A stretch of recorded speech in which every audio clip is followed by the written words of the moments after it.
بسم اللہ الرحمن الرحیم۔ السلام علیکم دوستو، علامہ خادم حسین رضوی رحمۃ اللہ علیہ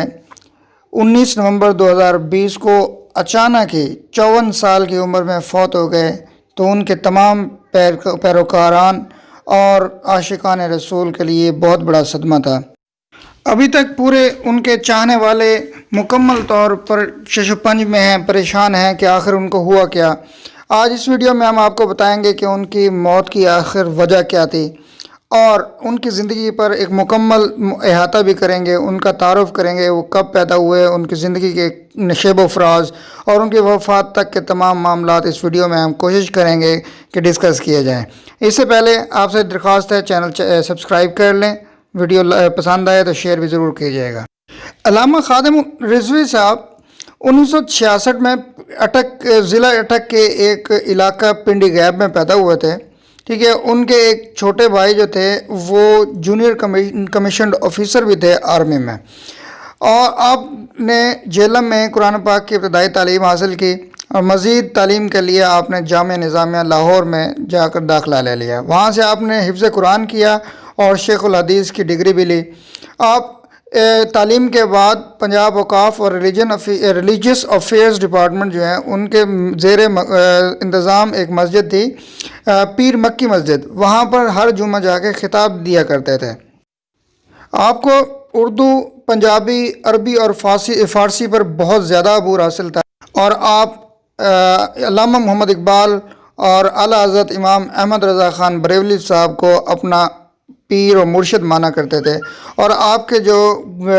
مرید ہیں وہ بھی آپ کو پیر اور سینٹ کا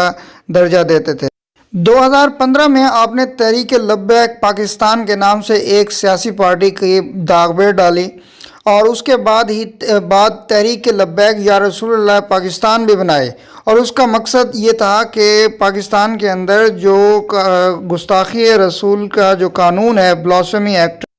اس کی حفاظت کے لیے انہوں نے یہ تحریک شروع کی تھی، اور اس کا مقصد یہ تھا کہ مزید ایسے واقعات سے روکا جا سکے، اور پاکستان کے اندر جو بھی خلافت رسول اور ختم النبیین کے حوالے سے جو کام تھا، انہوں نے اس کا موٹو بنا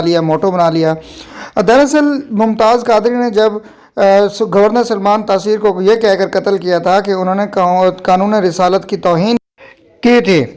چونکہ آپ کے پیروکار اور مریدین، آپ کے شاگرد بہت زیادہ تھے، اس لیے آپ کو یہ جو آپ کی تحریک ہے اس کو بہت زیادہ پذیرائی ملی، لیکن حقیقت میں جب آپ کو پوری دنیا میں پذیرائی ملی تو وہ فیض آباد کا دھرنا تھا۔ دراصل وہ اس دور کی بات ہے جب سابقہ گورنمنٹ نون لیگ کی گورنمنٹ نے خاتم النبیین کا جو حلف نامہ تھا الیکشن کے پرفارمنس سے، اس کو ختم کر دیا، تو اس کے احتجاج کے سلسلے میں آپ نے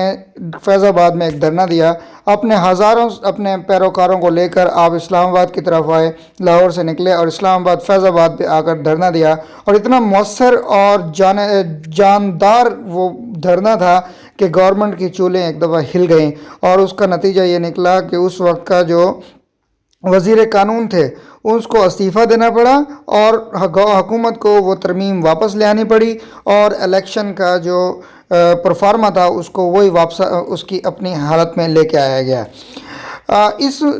دھرنے کے بعد پوری دنیا پر یہ باور کر دیا گیا کہ آپ سچے عاشق رسول ہیں، اور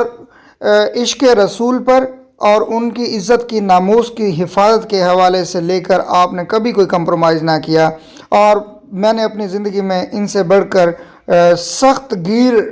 عاشق رسول نہیں دیکھا جنہوں نے کبھی ناموس رسالت پر کوئی کمپرومائز کرنے کی کوشش نہیں کی، کوئی جو ہے اس پر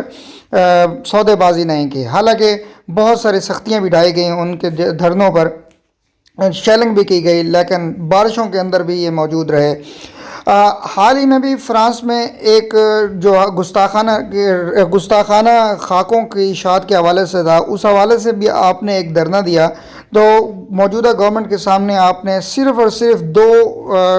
مطالبات رکھے۔ ایک یہ کہ فرانس کا جو سفیر ہے اس کو فوری طور پر ملک بدر کر دیا جائے، اور دوسرا یہ کہ فرانس کی جتنی بھی مصنوعات ہیں اس کا بائیکاٹ کر لیا جائے۔ حکومت نے ان سے معاہدہ کیا، ان کے اوپر سختی گرمی بھی ہوئی، جب مکمل ان کو یقین ہو گیا تو انہوں نے دھرنے کو ختم کرنے کا اعلان کر دیا، لیکن آخر میں انہوں نے پیغام دیا تھا، وہ یہ تھا کہ لگتا ہے اپنے ٹویٹ کے ذریعے لگتا ہے کہ گورنمنٹ اپنے وعدے سے پھر رہی ہے، اگر ایسا ہوا تو ہم پھر سودے بازی کرنے والے نہیں ہیں، ہم دوبارہ واپس آئیں گے اور ہم اپنے مطالبات جاننا چاہتے ہیں۔ اچھا، اس دھرنے کے میں ان کا ایک بیان بھی بڑا متنازع طور پر پھیلایا گیا، وہ یہ کہ انہوں نے کہا کہ اگر آپ زیادہ بات کریں گے تو میں پھر بتا دوں گا کہ فیض آباد کا دھرنا میں نے کس کے کہنے پر دیا تھا۔ اس کے بعد پھر اللہ تعالیٰ نے ان کو موقع نہ دیا، وہ وفات پا گئے، اور پھر کنٹروورسیز شروع ہو گئیں کہ آخر ایسے بیان کے بعد ہی ان کو کیا ہوا۔